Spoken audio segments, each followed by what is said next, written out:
Hey everybody, I'm Cody Harmon. Today we're going to be doing another gear review where we're talking about string dampeners. So I've known about fret wrappers for a really long time, but I've never actually used them before. I've heard various claims about them. The biggest one we're all familiar with is that it can help tighten up your playing. Come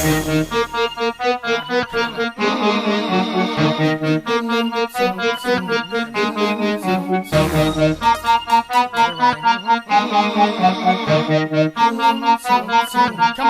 Shout out them apple bottom jean boots with fur. So the reason I did that example is because, well, first off, it was fun, and second off, my guitars are all tuned in standard, and that song is actually in E flat minor. So none of the open strings except for the B string are actually in the key. So if you mess up when you're playing that song and you hit an open string, it's going to be really, really obvious right away because it's just not going to be in the key. So I thought that that was a really good example of where the fret wrappers are really useful, and they'll keep you from making any kind of open string mistakes. So we've all seen that application before, but another claim that I've seen is that they can help improve your guitar's tone. Now, I was, I'll say slightly, I don't want to say skeptical, but this was something I didn't quite believe right away, because what I was thinking is, yes, you can have, your strings vibrating up here, or you can have your strings vibrating behind the finger that you're fretting, but your pickups are down here, and the string has to vibrate above the pickup for it to be, and introduced into the pickup and introduced to your amplifier and stuff. So I wasn't totally convinced that you could, by dampening the strings from behind, you could actually change your tone very much. So I wanted to see if the vibrations in the string behind your finger would actually be picked up in the pickup. So what I did was I came up with an experiment, and what I did was I just simply muted all of the strings that I could with my right hand, and then I just did a hammer-on with my left hand. And the idea was, if you're just doing this like normally and you're playing guitar, you can get that string to ring out, and however you like to normally excite that string. But if you do it and you listen carefully, you can actually hear a note on either side of the string. It becomes really obvious if you do it on the 12th fret, because you can hear the E on one side and an F on the other. So you can actually hear the dissonance acoustically at least. But when you're plugged in, you never hear the other side of the string. So yeah, we're going to plug this in. We're going to put this on overdrive, and I'm going to record a few tracks of just...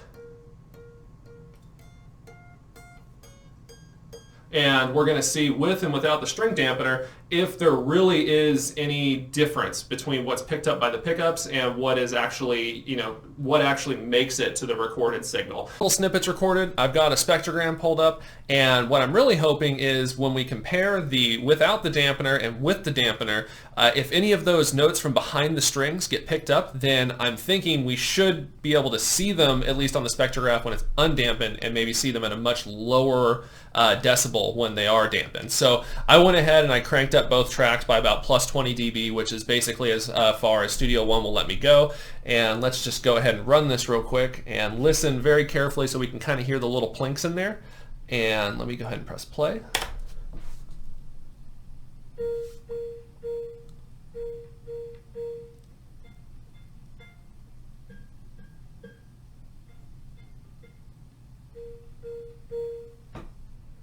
So we notice that this one is the loudest point, and this is actually B flat, which is the note behind the 22nd fret on the E string. So that is the note that is being excited. So it is definitely getting picked up by the pickup.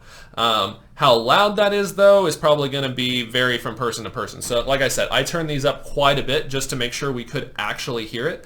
So yes, we are seeing that string vibration getting picked up in the signal. And also notice that, it's very quiet, but you can hear as I move to the higher fret where it would have a higher pitched vibration behind the fret, you can't hear it quite as much. It gets quieter as you go, and then as you get closer to the end of the neck where you actually have the string vibrating pretty close to the pickup, that's when it seems to be the strongest signal. So it can get we can get introduced into the signal. It's going to vary based on where it is on the fretboard, but it looks like it can get introduced into the signal. So let's go ahead and listen to it without dampening now, or sorry, with dampening now, and see if it's quieter, same volume. Let's just kind of take a look at that.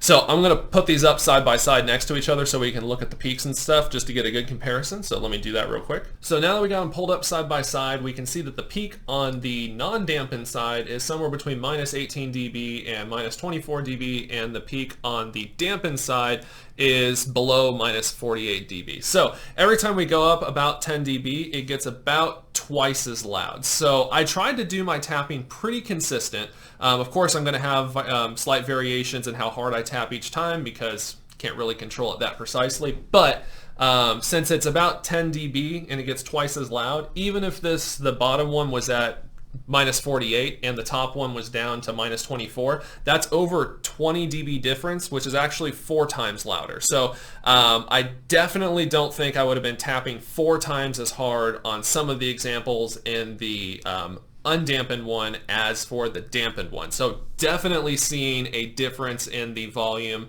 on the unmuted strings versus the muted strings, which is actually pretty cool. Going into this, I really didn't think we were going to see that big of a difference because I just wasn't fully convinced that the pickups would be picking vibrations all the way up further up on the neck. So we learn something new every day, and I guess it's probably worth checking out a string dampener if you want to experiment with your sound or just see if it has any benefits to your playing. I'll put the link to the actual dampener that I used because I thought it was a pretty high quality dampener. But in the meantime, thanks for tuning in, and we'll see you again next time. Bye.